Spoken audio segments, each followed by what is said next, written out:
February of 2018. I mean, it sticks in my mind.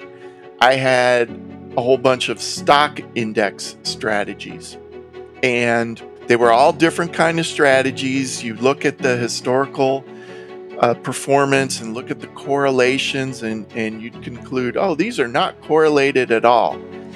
And therefore you think, well, I can trade them all because they're all uncorrelated. Yeah, historically. But what February of 2018 made really put into focus for me is you have historical correlation, and then you have what I'd call unknown future correlation. Welcome to the Algorithmic Advantage. We're here to expand the toolkit of the quant trading community and introduce investors to the many advantages of systematic trading. Our goal is to educate and inspire as we embark on a captivating journey into the vast knowledge and experience of leading portfolio managers and other experts in the field. We hope you enjoy the show, and if you do, please subscribe, leave us a review, or even buy us a coffee via the link on the algorithmicadvantage.com. We really appreciate it. Kevin, Davey, welcome to the show. Super happy to have you here. Thanks for coming. Yeah, thanks for having me. I appreciate it. Looking forward to this. Let's dive right into it, Kevin. I know your background is in engineering, in aerospace. I know you were doing quality control and the like, and before your trading career, which itself is very long now, and that's one of the reasons that I've got you here, because you've been doing this for a while and have got a lot to share. But just with that background, I thought that would be an interesting lead-in into how that shaped your trading and how you started to trade coming from that kind of process-orientated and quality control. And I'm just thinking about how people assume that trading is easy and they'll be able to get rich quick, and just learning about proper process and procedure and quality and working hard at something. So how did that background that you've got, I guess, shape how you approach the markets? Okay, yeah, it's a good question.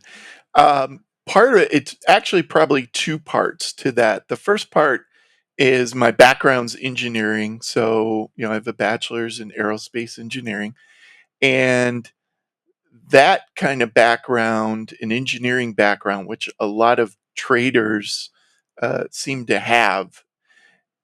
What that does is that kind of background makes you feel like there's equations to be solved. There's a right way and a wrong way. And if you get it wrong, you're out of luck and that kind of thing. And that's actually a really bad thing for trading, because there are no real right or wrong answers in trading, as far as, well, you've got to do it per this equation and nothing else works. There's a lot of different things that work. So that's part of what you almost, as like an engineer or a technical person, you have to unlearn. And then the other part of my career before trading was in quality assurance. And so I ran quality assurance and engineering for a firm that made fuel pumps for jet aircraft. So basically, if you've ever flown on any kind of Airbus or Boeing airplane, our pumps were on it. And the interesting thing about that is, if our pumps would ever fail, well, guess what? The engine fails. And all of a sudden you're out an engine. Not a good thing to have happen ever. So the quality had to be, one, designed in. And so we had to have procedures and processes that supported the design, which we actually called rule-based design. Kind of sounds like algo trading, where you have rules that tell you how to design something. And then the other part of it was, once you had the design, you had to be able to manufacture it, and manufacture it accurately within tolerance. And issues would always come up, and you had to constantly either tend to the machines if you were, grinding parts or polishing parts. You had to do that, and you also always looked for ways to improve, make it easier to make parts, to bring the cost down and that kind of thing. And Mm.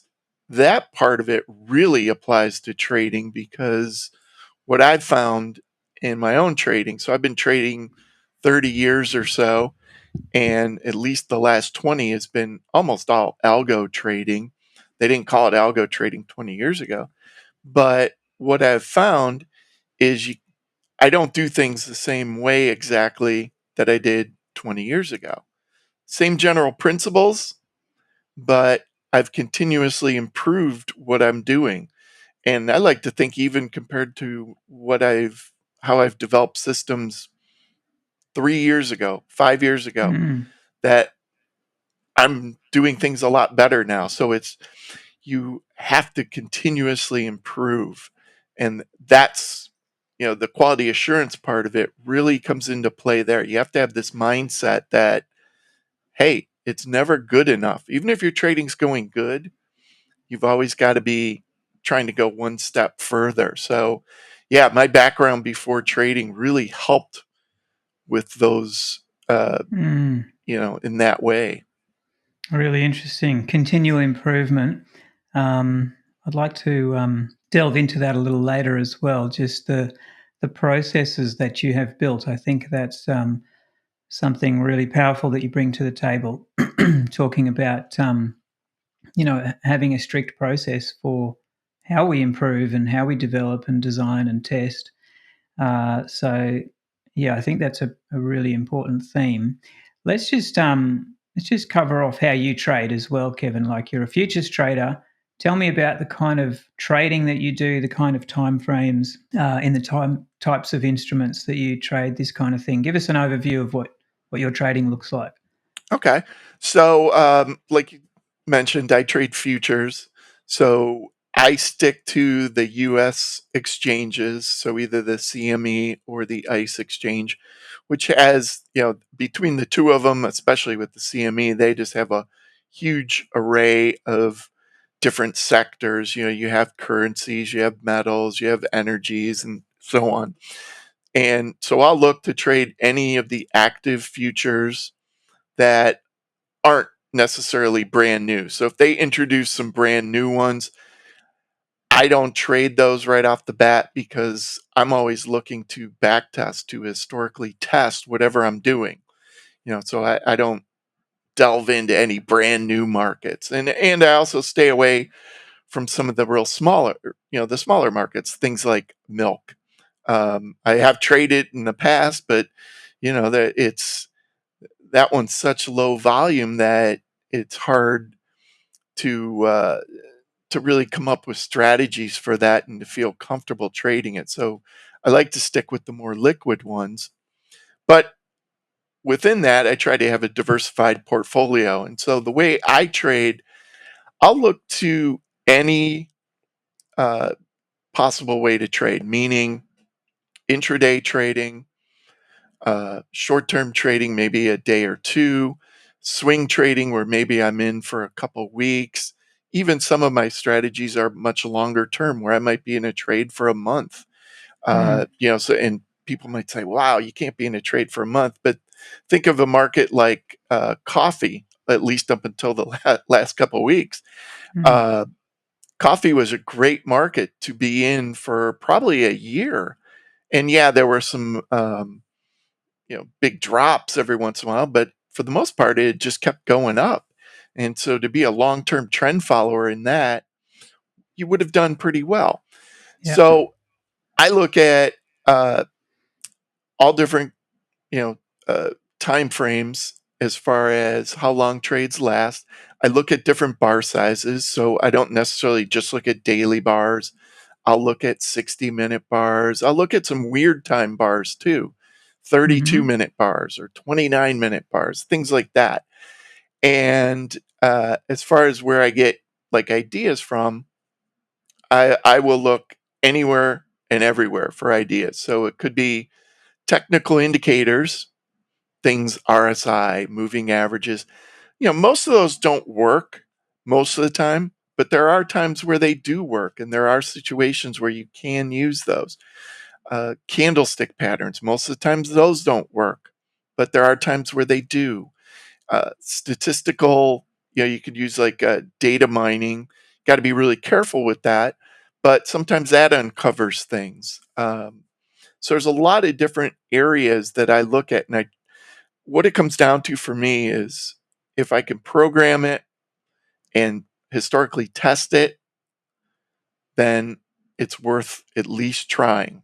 But that being said, I bet well over 90%, maybe well over 99% of the things I try fail, Yeah. especially when you consider slippage and commission, which is a true cost that gets you. Mm. And a lot of people tend to say, oh, I'll just worry about that later. Well, you've really got to worry about it right at the beginning, Mm. because especially slippage costs can just kill a strategy. Mm. And that's what ends up happening. Speaking about slippage and commissions, obviously they have more of an impact at the lower time frame trading, more so than your trades that last a month or two. Do you sort of subscribe to the notion that the markets are essentially fractal-like, and that the shorter time frames are exactly the same as the larger time frames, and the same kinds of strategies apply?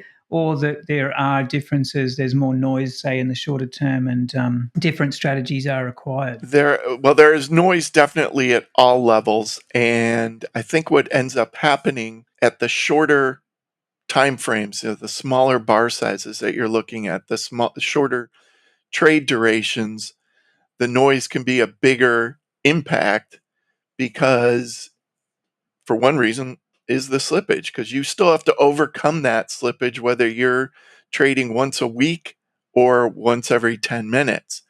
And so what it leads me, or what it's led me to do, I'd love to trade 20 times a day, and have a crude oil strategy that just was in, out, making money all the time. The reality is I don't have any of those. Mm. What I've always tested, or found the work from testing, are the longer term systems, where I think what's happening is you're getting more of the signal, or the trend, I guess you could call it, as Mm. opposed to the noise. And the noise doesn't matter as much. But when you go down to like 1 minute bars, you start running into a lot more noise. And it's really hard to get a good trend that lasts long enough to make up for your trading costs. And Mm. that's kind of my experience. And like I said, it isn't necessarily what I personally would like. I'd love all intraday strategies that, opened in the morning and closed by the end of the day. And then overnight, I can sleep well and not have to worry about any positions. That would be ideal. And I think that's what most people look for. The reality is, those are few and far between relative to longer term strategies. So, Mm. you end up at some point, you got to tell yourself, well, am I going to force my views on the market, or am I going to try to let the market guide me and I'll just follow along? And that's kind of Mm. where I'm at, is I let the Yeah. market tell me what works. Across those exchanges that you trade, the CME and the ICE, like how many markets would you say are available to you to trade in terms of liquidity and history that you're happy with? What kind of range of diversification of markets have you got there, would you say? Well, I trade when I test strategies, I'm usually testing 40 to 50 future symbols, and they're really in, depending how you count it, 7 sectors. So you have your ags, that would be things like coffee, or not coffee, soybeans, corn, wheat. Then you have your softs, which would be like coffee, cotton, sugar, those kind of things. You have your interest rates. There's usually, I just look at US interest rates. So there's really only a few, and they tend to be correlated, but that's a separate group. You have currencies, uh, not forex pairs, but rather currency futures. So that's a good one. You have metals, gold, silver, platinum, that kind of thing. You have energies, the crude oil, heating oil, that complex. And then finally, you have your stock indices. So out of those 40 to 50 markets, you can get quite a wide array of different sectors. And that's one thing I'm really pretty cognizant of keeping in mind when I decide what to trade. I want to make sure that I have strategies in each one of those markets and market sectors. That being said, 40 to 50 markets, but I don't necessarily trade them all. There's some markets that are really hard to come up with good algos that have worked over a long period of time. Like, for example, let's see, soybean oil as an example, or soybean meal. I don't think I have any strategies right now in those markets, but I do have quite a few soybean strategies. So, uh, you know, I test them all, and wherever I find something that works, then I'll look to use it. But I do try to keep balance when I go to a portfolio level with all those different sectors, because I think that's important. Yeah. I want to ask about that, but is cocoa traded on CME or ICE? I can't That's recall. on the ice. So That's on ice ICE. So has is like coffee, cocoa, sugar, cotton, and then the those are the big ones that I trade, and orange juice, but uh, rarely in orange juice. There's not a lot of liquidity in that, and those are the ones I look at. And then also the dollar index is actually through ice, which is kind of strange because that's technically a currency. It's a basket, but and then just hmm, about everything else is on the CME or one of their under their control. is cocoa one of those markets that maybe was harder to trade and find strategies for? And I'm just thinking about the recent, massive move over the last year or two, Yeah. where suddenly longer term trend followers had their day in the sun in that contract, although for a long time before, you might have had a lot of trouble finding strategies that worked on it. Is that something you've traded? Did you have the same experience? Um, I have traded it. I do trade it. I don't have anything right now, and I probably had the exact opposite experience, um, sort of. So let me explain. So a lot of my cocoa strategies were probably developed 3 or more years ago, and they worked great. I was trading a lot of them live. Then, 2 years ago, we had this massive run up, and I did have some cocoa strategies that just nailed it. They followed the trend, but then I also had some cocoa strategies that said, "Hey, I've never seen a trend like this. I think you should go short because this trend's going to end." Hmm. And a couple of my cocoa strategies, just got killed. Now, um, I don't think I was trading any of those at the time because I have a selection method, which if a strategy hasn't been performing well, which some of those short cocoa strategies wouldn't have been, I don't trade them. But it did break quite a few cocoa strategies because what we saw in cocoa and kind of what we were even seeing now with coffee, in the last year or so, it was pretty unprecedented. So, Yeah. and that makes it hard because you're trying to build a back test, or you're building a strategy to a back test that has a lot of data, but it doesn't have that sort of price movement. And then when that Mm. happens, you've got to figure some of your strategies are going to break. Um, but I'm still developing cocoa strategies, and now the ones I developed today include that kind of Mm. crazy price action, that crazy movement. It'll probably never happen again, but if it Mm. does, I want strategies that at least hold their own, and at the worst, at the best, they would do pretty well during that kind of thing. But you've been around trading long enough that nothing ever repeats itself exactly. It's always a little bit different, Mm. and that's one reason. Back to that continuous improvement. I'm still building strategies. It's not like, hey, I built all my strategies. I don't have to do anything else. I just have to watch them and, sip a margarita and Mm, watch the profits roll in. No, you got to constantly build new strategies because strategies do break. mm. Yeah, you've got to work at the game of trading and can't rest on your laurels. For context, it's the 10th of April 2025. We've just seen like a 9.5% up day in the S&P. I think NASDAQ 12 or something, which is its biggest up move since about 2001.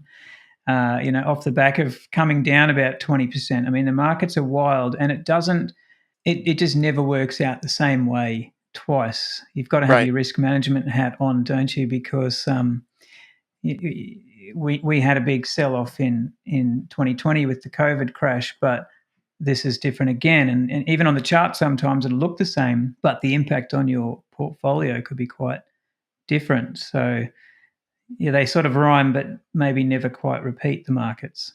Right. Right. Absolutely. That's certainly the past 3, 4 months have been like that. And, that's why I always warn people that I talk to and work with, if you're going to make a strategy for stock indices, yeah, it can be long biased, where maybe you are in the market more on the long side than the short side, but don't ignore the short side. And because what you'll find is, if you do that, if you're 90% long and only 10% short, something like the last 3 months is just going to decimate you, or at Mm, least it's just going to chop you up a lot. So you want to be able to have that ability for strategies to go short, to go long. And, if historically they've worked out, then you should be able to weather those kind of storms. mm. It kind of talks to the idea of building things based on a degree of logic rather than just what you're seeing in the charts or in your back test, I should say. Um, like that risk management framework might mean that we're adding those shorts in, even though we're not exactly sure when and how they're going to help, but we know that when the time comes, we'll need them, Hmm. and so adding them because of a logical risk framework, I suppose. Let me ask also a little more about that sector diversification and also strategy diversification, but just on the sectors. Um, and we'll get into this a bit later, but if as you're rotating and rolling through new strategies, building new strategies and subbing them into your portfolio, say, what's your sort of framework, and or do you have a completely rules-based process for maintaining that diversification across markets and sectors? Yeah, I do. And so what I do normally, I have uh, over probably 200 strategies that have gone through the process that I use to test them. And some of them, so they've all passed that process. Then they've run live for usually a number of years. And so what I do on a monthly basis is I will, uh, and most of this is automated, by the way. Uh, I will have it determine which strategy. I'm not going to trade all 200 in any particular month. I'm going to trade maybe 20 to 30. And what I do is I make sure that I have a certain number in each sector. And I also use position sizing to try to balance out. So, for example, I don't want to have um, all my or half my margin theoretically tied up with stock index strategies and 2% with eggs and softs. What I try to do is balance, so I'm in all those sectors. Now, it doesn't always work out that way, just because futures, unless you're trading billions where you can be pretty good with the position sizing, Mm, it's kind of hard. You go from one contract to two. Well, that's a pretty big jump, and sometimes it's hard to get that resolution with your position sizing. But what I normally try to do is I try to balance. the potential amount of margin I'm using in each of the sectors. Mm. Now, there's a lot of issues with that, and I could go on and on about it. But one is, hey, I might have some strategies that trade are always in a trade, and so they're always using some margin. There might be other strategies that maybe you only trade once a week for a day. And, how do I balance that? And so there's a lot of little issues in there that you've got to kind of resolve. But in the end, what my end goal is I don't want to be held hostage to any particular sector. I want to Mm. be in all different sectors to some degree, or at least the potential. You got to wait for signals to occur. And what I found is that really helps out with, just diversification. So, for example, I know like this month so far, I was long crude oil right when everything went down. So I Mm. lost there. Um, but I was short uh, 30, was it 30-year bonds, the US ticker. Mm. And that had been going down. So that was making money. Now, like as we speak now it's going back up, but it kind of balanced it out. And then, I was in metals. And so those were going long and short and back and forth. And those really haven't done a whole lot for me this month. But the point is, try to balance all these things out. And you end up, yeah, one sector's down, but maybe the other sector makes up for it. And you end up with a more balanced equity curve, which is really the whole goal, is to try to get a smooth equity curve. Yeah, so that's a good idea. You use, or one could use margin as a bit of a proxy for your risk exposure to that sector. And so, if you're broadly equalizing your margin, you've got a sense of equalizing your exposure to those different sectors. Yeah, and I don't know if that's necessarily the best. I know a lot of people use like average true range and volatility measures, but margin's not a bad one to use. Part of the problem with that though is if you want to go back in time and say, well, how did this work over the last 6 years? If you Yeah. don't have that historical margin database, uh, which a lot of retail traders don't have, Mm. that would be hard to use because you don't know what the margin for wheat was 2 years ago, and how it changed. So that kind of, you got to kind of have that kind of data to be able to use it effectively.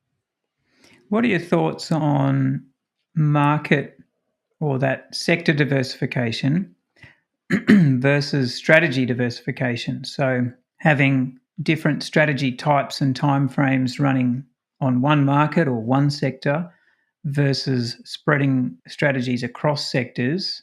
How do you see those two forms of diversification? Is one better than the other, or?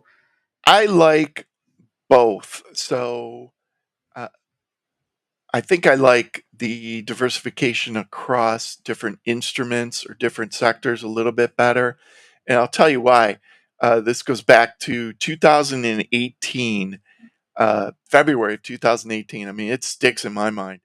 I Mm-hmm. had a whole bunch of stock index strategies, and I they were all different kind of strategies. You look at the historical performance and look at the correlations, and you'd conclude, oh, these are not correlated at all. And therefore, you think, well, I can trade them all because they're all uncorrelated. Yeah, historically. But what February of 2018 made really put into focus for me is you have historical correlation, and then you have what I'd call unknown future correlation. And, you know, uh, what ends up happening when you're trading is the worst possible outcome is always going to happen at some point. And so what happened to me back then, I was probably trading, uh, I don't know, I don't remember the exact percentage, but let's just say 35% of my portfolio, futures portfolio, was all stock indices, which is a lot more than I do now. And if you go back and look at February 2018, you won't even really notice this on a chart. That's how insignificant it was. But what happened was the market dove pretty quickly, and all of a sudden, all my stock indices strategies all went long right around the same time, which was about halfway down this drop. And of course, by the time they got to the bottom, that was when a lot of them either got stopped out or reversed.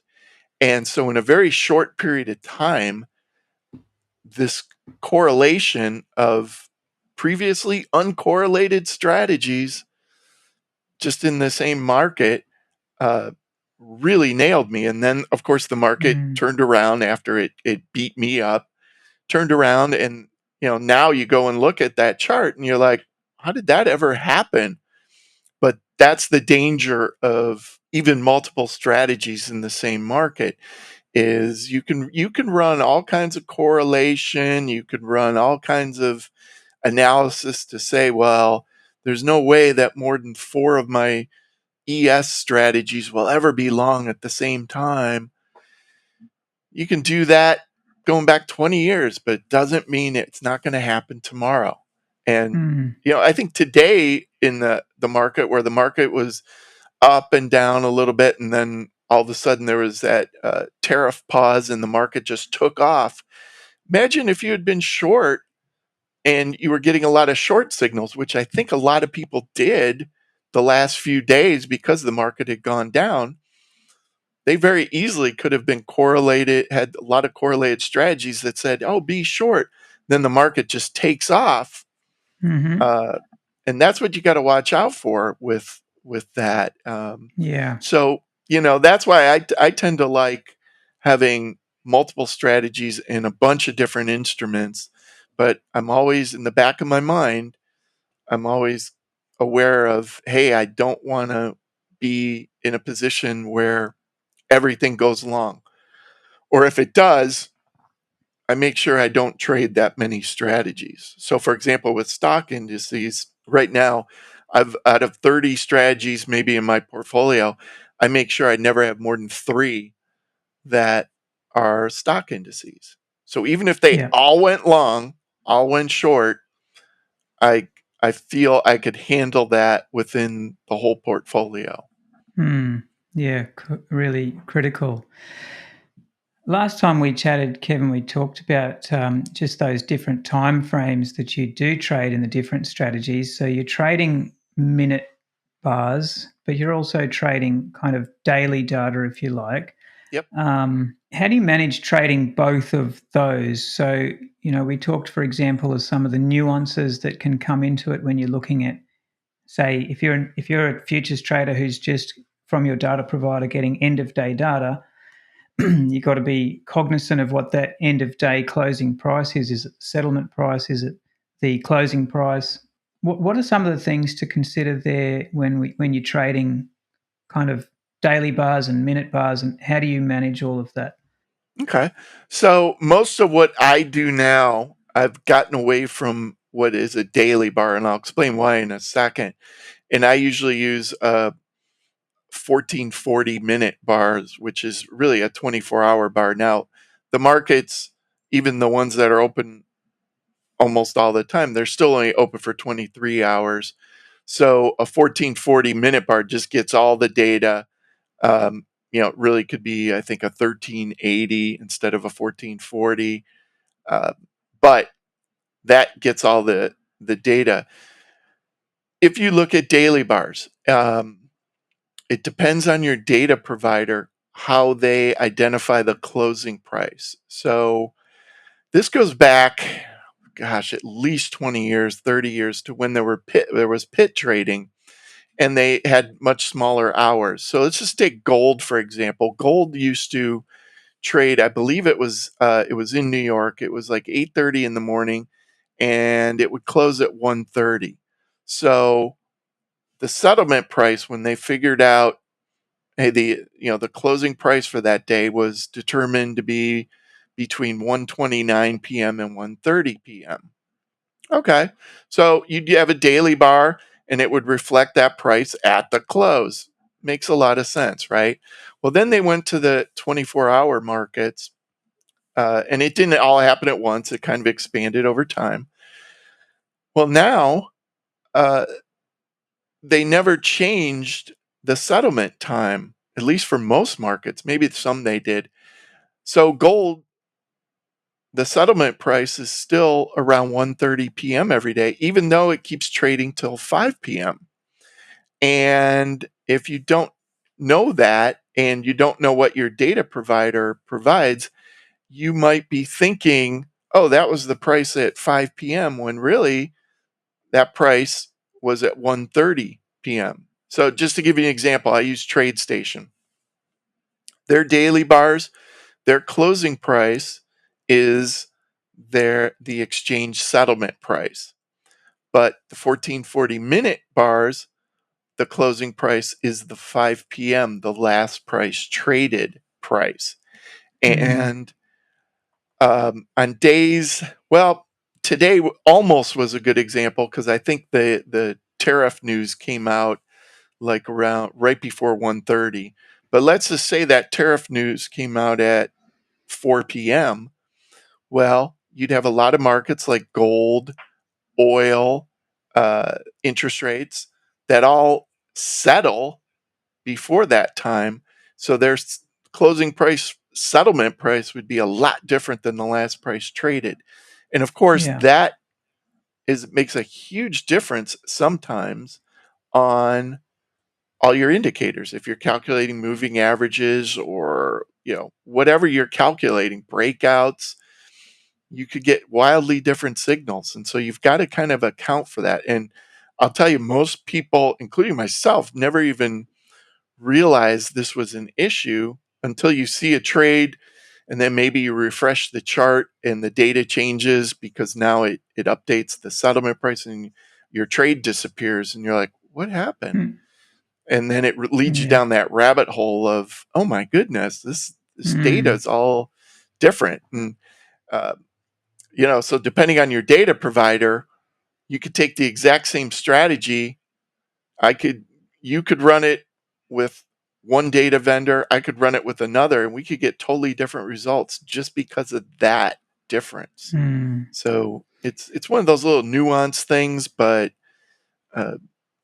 if you're You into have it to for a know. while, you'll see it.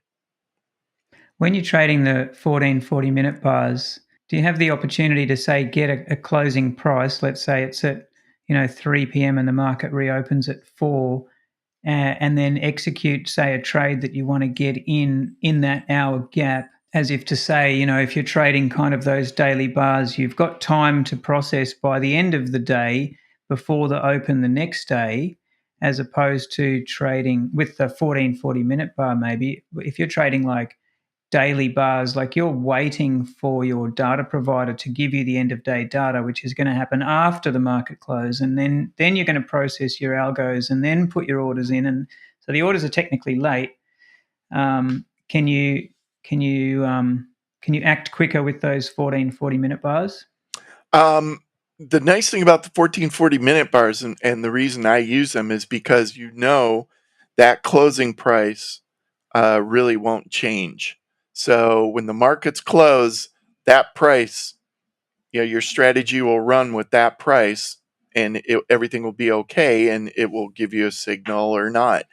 With the daily bars, what you have to rely on, at least with TradeStation, and again, they use the exchange settlement price for their closing price.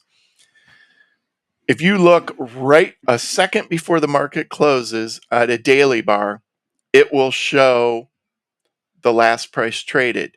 But then sometime in that hour of downtime, what's supposed to happen is TradeStation, all the other platforms would be notified of the exchange. They would get that settlement price. It should be pushed through to your trading platform. The chart should automatically update with the settlement price on it. That's the theory. The reality is that doesn't always happen. I've seen cases where the exchange doesn't provide that data until 15, 20, 30 minutes after the market opens for the next day. So sometimes it's the exchange. Sometimes it's the data provider doesn't update their data. Sometimes the charts don't refresh. There's all kinds of little issues there.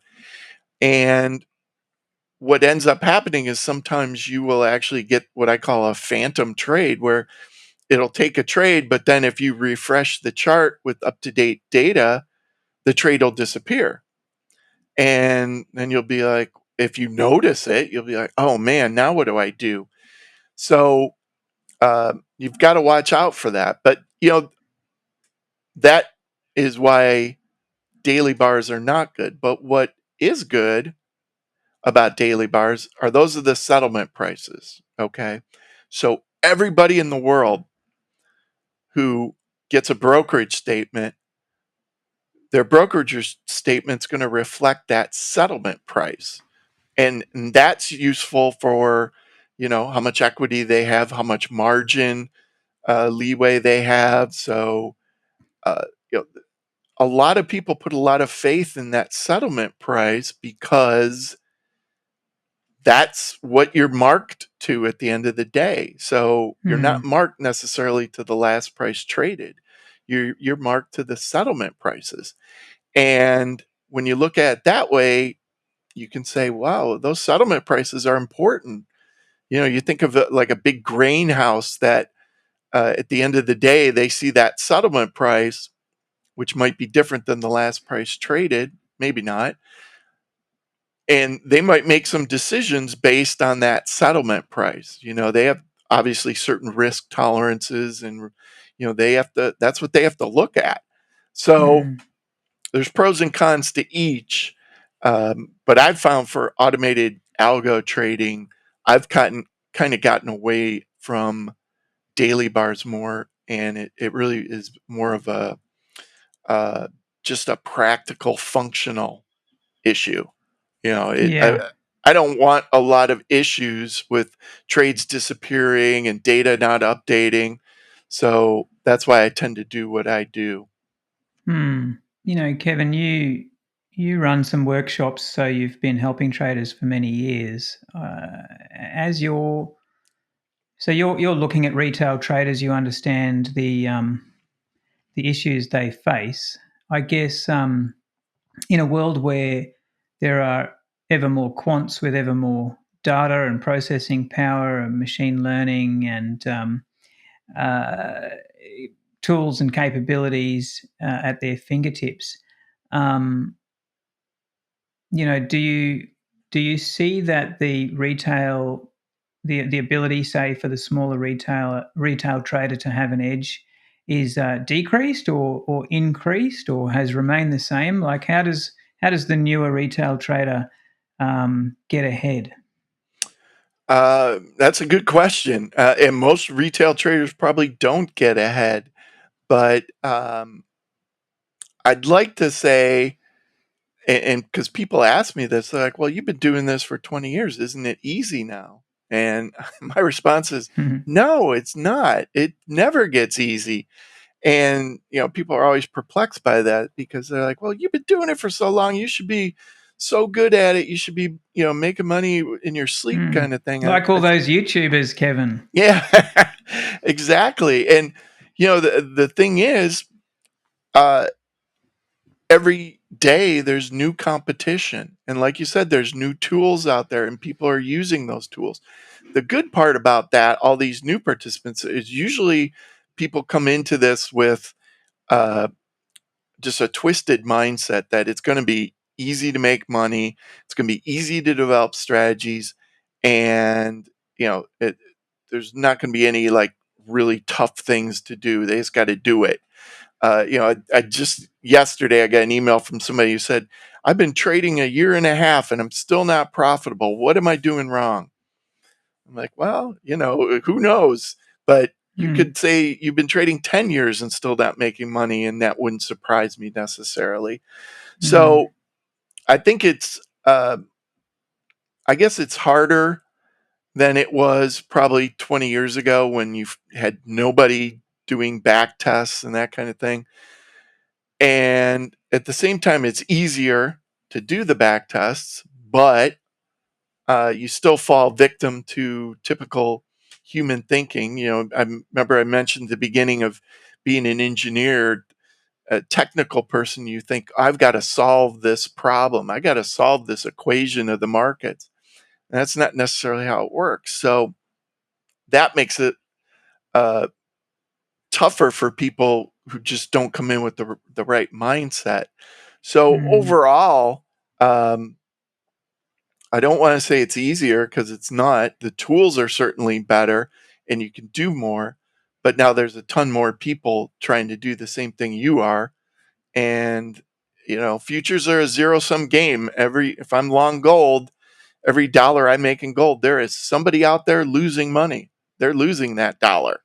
Now they might, people get confused with this because maybe they're hedging or something and they've got money somewhere else in real gold, or, but that contract, it's dollar for dollar. So there's a winner Mm. and there's a loser, and it might get transferred around a lot, but, it's a dog eat dog kind of world with futures, where that's different than stocks. And that's where I Mm. think people get messed up. Uh, people who bought Tesla 20 years ago or whenever it first came out, I don't even know. Mm. Uh, they might have all made money, and it doesn't necessarily mean somebody was on the losing end of that.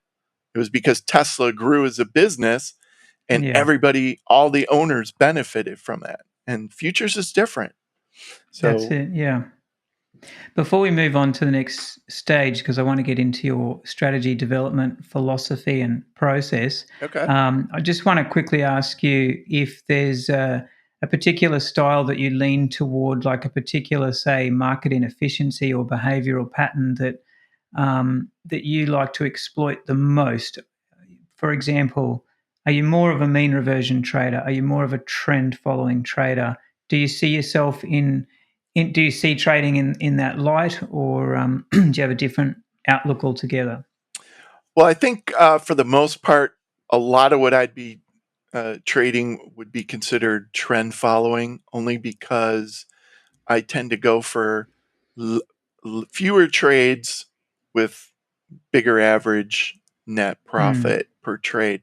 So, that leads me just to not trade as much, which is nice. I don't want to be trading 10 or 20 times a day in a particular market. I don't think honestly, there are 10 or 20 opportunities every day and that have lasted for a number of years that you can take advantage of. But there might be a couple a month or a couple a week.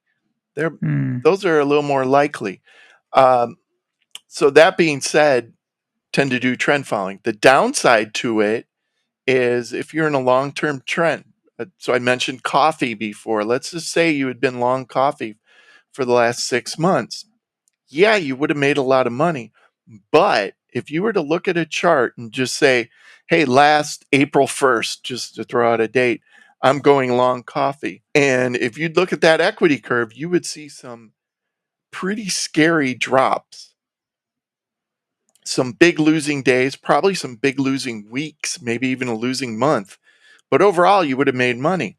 And what that means is you have to endure a lot of pain, or at least a good deal of pain, to get to that end result. Mm. And I think a lot of my strategies that I end up trading do have pain to them. They are not these riskless, in and out where the equity curve is super smooth. I'd love it if that was the case, but uh, those, either they don't exist. I've never been able to find them. Ones I always seem Hmm. to find have drawdowns in them. It's the And medicine you have to take, we say. yeah, absolutely. And it's hard, for most, especially retail traders, to buy into that. Yeah. The example I always give is pretend you are a mountain climber and you're going to be climbing that equity curve that you just created, and you'll realize it's not a nice uptrend where it's like an escalator. You're going to be climbing, and all of a sudden you're going to fall into a crevasse, and then you're going to Hmm. pull yourself up. You're going to fall again, and you're going to get tired. And it's tough. Mm. Everybody would what they usually see, they see the start point and the end point. Well, if I'd been long coffee last April, I'd have this much money now. And they dismiss all the in between stuff. And Mm. that's the super important part of it. Because if you can't make it, if you can't stomach it, and maybe that's Yeah. where some of your edge comes in, is being able to have the confidence in what you're doing and how you develop Mm. the strategies to actually say, well, I can withstand this because it's happened before. And I think it'll, normally it'll come out of that. That's hard. That's really Would you hard. say that's part of your edge? I've been thinking about this concept of edge recently and wondering whether it still even has the same meaning as it might have back on the days in the pit. Um, because, especially for an algo trader, we're doing a lot of hard work and applying a lot of good process to, to get the result that we want. So, do you ever think in terms of what your edge is? Normally I don't. And there are strategies I have that seem to work, but I don't even really know why. Or worse yet, I thought something would work, but I test the reverse of it, and the reverse works. So, Yep. there goes all my brilliant thinking. It's actually the Hmm. opposite. So, um, I tend to think of any edge that I might have might not be strategy specific, but it might be more um, process specific or trader specific, where uh, I know what to expect. I know there'll be drawdowns. I don't have unrealistic expectations. And I'm willing to stick through the hard times. And I think there Mm. is kind of an edge in that, just being able to Mm. withstand it, uh, because I there are like going to it. be those bad times. Yeah.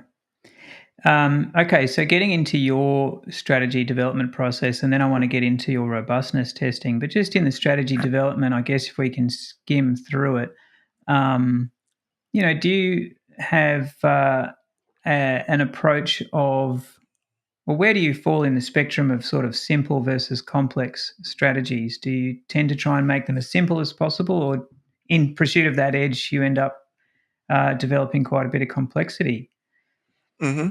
Well, so the first thing is I'm always driven by what the data tells me. So personally, I'd probably like more complicated things, just having a technical background, because I would think, oh, you can account for more things that happen, and it might be better.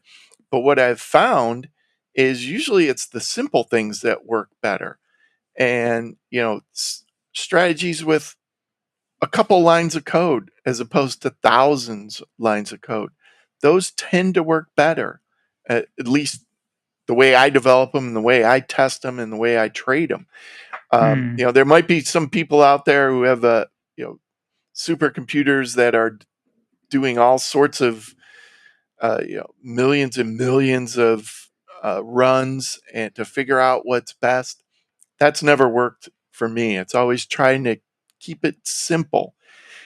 And unfortunately, what that means, going back to the drawdowns, that means you're going to have to withstand more drawdowns, because you're not Hmm. always a simple strategy. Let's just take a breakout. Simple 20 bar breakout. You go long if it's a high breakout. If it goes a low breakout, you go short. Uh, that can actually, if you do it right, that can actually make money in different markets. But it's going to have a lot of pain along the way. There's going to be a lot of breakouts that fail. Uh, and so then you say, well, okay, well, that's where you think, oh, well, I'll just add a rule to filter out these breakouts. And then you start running down this rabbit hole of creating the perfect back test. Hmm. And that's where people get messed up. So um, I tend to keep things simpler and live with the nastiness sometimes of what I've tested. How much? How do you balance the need for, say, a strategy to have a sound theoretical basis or a causal basis versus just accepting the empirical results that works, something that the machine has thrown out? Well, I try to avoid ones that are just like randomly generated strategies. But at the same time, uh, I like to come up with an idea, but I'll test it. I'll also test the reverse. I might test a couple different versions of it. But I I like, just from I guess, a confidence point of view, to sort of have an understanding of what's going on and sort of be able to rationalize why it works. But at the same time, I Mm, realize there's a lot of things that I don't understand that probably work, and I have no idea why. Uh, a good, for anybody who's kind of on the fence about that, read the book "The Man Who Beat the Market" about Jim Simons at Renaissance Technologies. You'll see mm, there's numerous examples in that book of where they say, "Hey, this algo worked, and we have no idea why, and it still works. Or it worked for years, and nobody could figure out a reason, but it worked, and it passed all our tests. So we traded it, and guess what? We mm, made money." So, um, you don't necessarily need something to make sense, uh, as long as you put the same kind of tests to it. Whether you came up with the idea, you found it on the internet, or you just randomly picked one.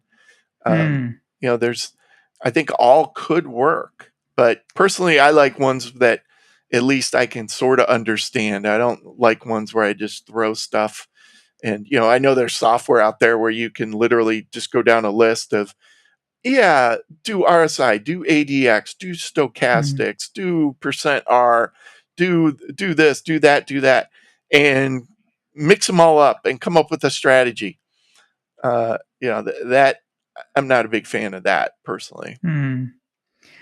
So, just finally on the strategy build stage, so you said, you could test out an idea before really trying to validate it. Just in that initial strategy build process, because I know we'll talk about walk forward analysis because you do that, and obviously we've just had a couple of interviews with Bob Pardo where we got into this in some depth. But when you're just doing that initial build, do you say cordon off a little bit of data at the beginning of a period, or just to take a certain bit of data to run through that build and leave a bunch of data out of sample? And I'm asking if you, I guess, how do you spend time kind of building the initial idea before going on to really validate that it is going to be robust? hmm So there's really two different paths I take, and so sometimes I take one, sometimes I take the other, because one of the reasons for that is I like to not think that I'm always doing things right. And so I like to keep myself open to other options. So one thing I do is, yeah, I'll play around with the strategy. Maybe I'll take an idea, but it's not really well defined, and I don't know what I should put in it. Um, I will test that, and I might test it quite a bit, but I'll only use a little piece of historical data. I don't do all the historical data. And there are people out there who do that, where they'll take all 20 years of their historical data and they'll say, "I'm going to try a breakout." And they look at the results and they say, "Okay, now I'm going to add a filter to this and test over the same data." And they keep testing over all their data. And maybe they have success with it, but I've never had success with that. It always leads to overfitting. So the one route I take is just a little chunk of data, and I can play around with things. I can change variable ranges, whatever I want to do. And I know I'm not going to be curve fitting, because ultimately I'm going to be testing on the big data set. Okay.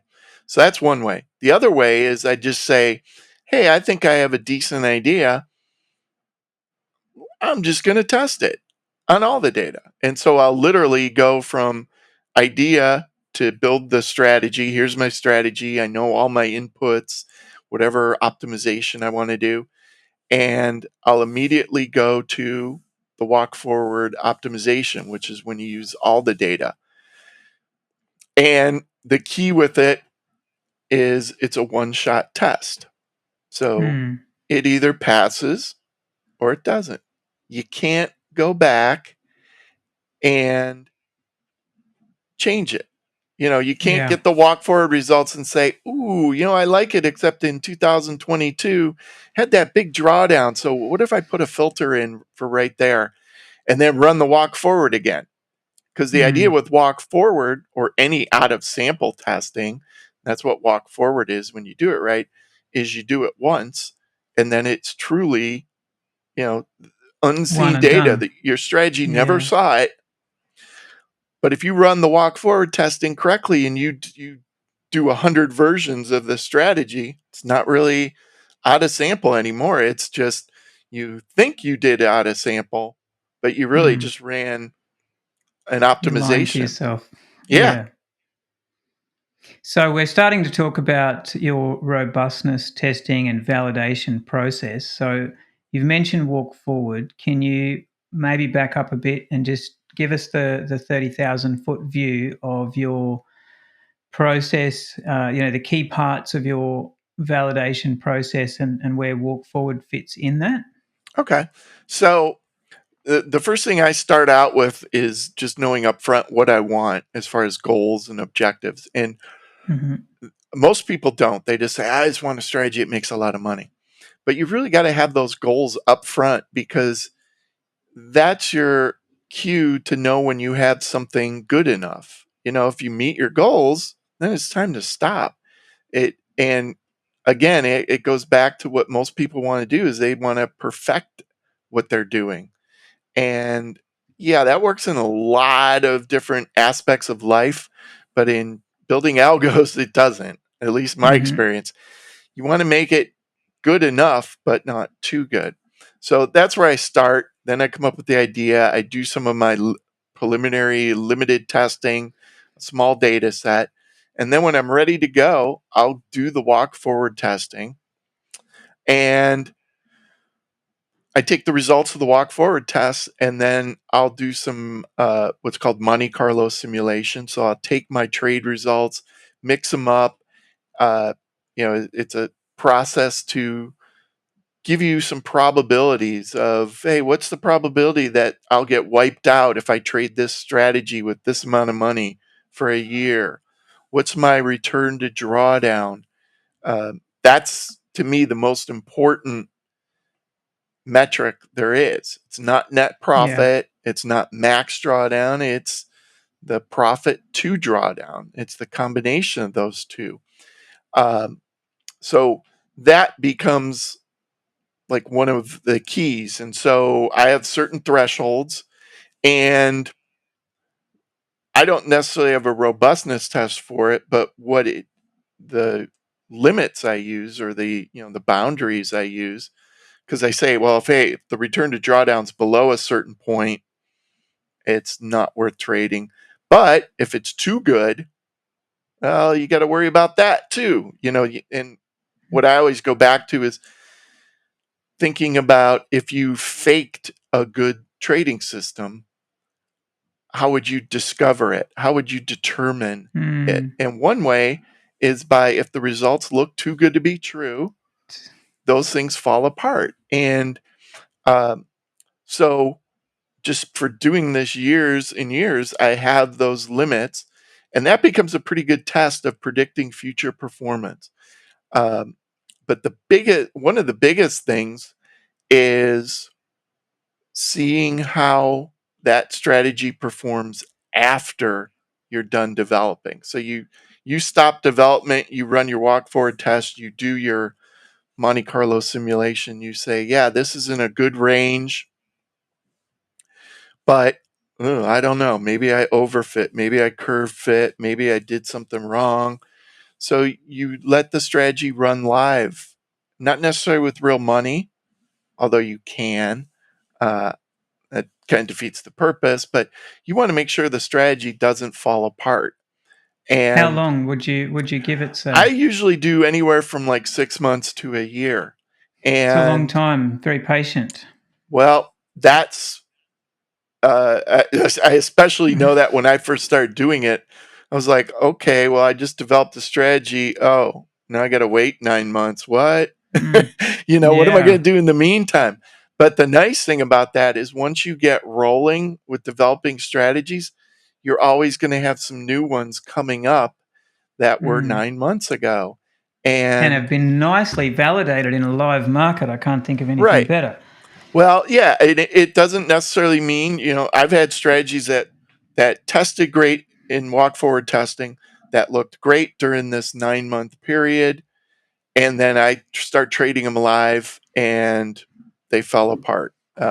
Actually, I had one last week that was an intraday system for ES, and uh, literally the first day I started trading it live with real money, I lost per contract $6,000.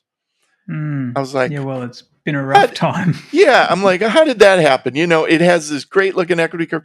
And as soon as I went with real money, so, if I had waited one more day, wouldn't have happened. Mm-hmm. But so it's no guarantee, but there's definitely, from everything I've looked at, a correlation between, hey, you have a good walk forward back test, and then you have a good 9 month live test, for lack of a better term.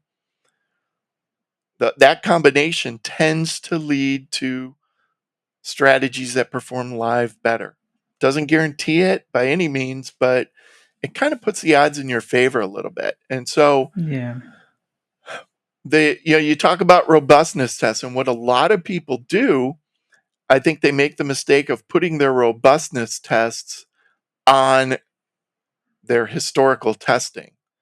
And they'll say, well, yeah, my back test looks great, and I ran all these statistical tests on my back test and everything looks great, so therefore it's good.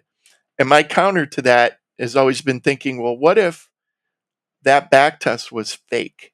What if Mm. what if um, you you and I were working together and you decided to give me a fake back test because you wanted to impress me, or I wanted to impress you, and I gave you a fake back test.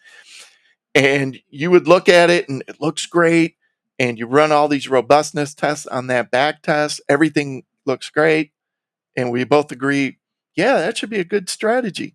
And then we go live with it and it falls apart.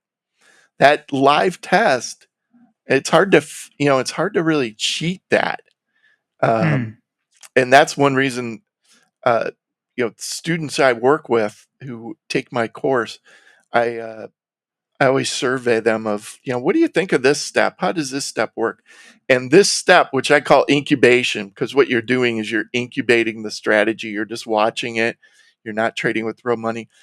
Every time I ask people, that usually about 85 to 90% of people who answer say that step has saved me money by Mm. either avoiding bad strategies or, waiting and then only trading the good strategies. It's basically really helped them out. So that turns out, of all the robustness tests I think you can do, I think that's the best one. But it's also really, like you mentioned, it's really hard to Mm. develop a strategy today and wait 9 months before you go live with it.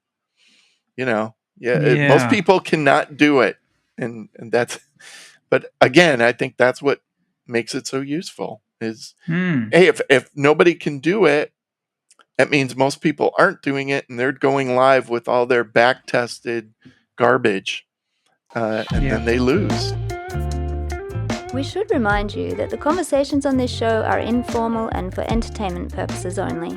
Certainly, any general advice you may hear is obviously not specific to your needs, goals, or objectives, so nothing discussed on the show should be considered as investment advice. If you want that, you'll need to actually do your own research and speak with your financial advisor. Remember, trading can be extremely risky, and past performance is not necessarily indicative of future returns. If you enjoyed the show, please subscribe or leave us a review, and if you have any questions or feedback, we'd love to hear from you. Bye for now.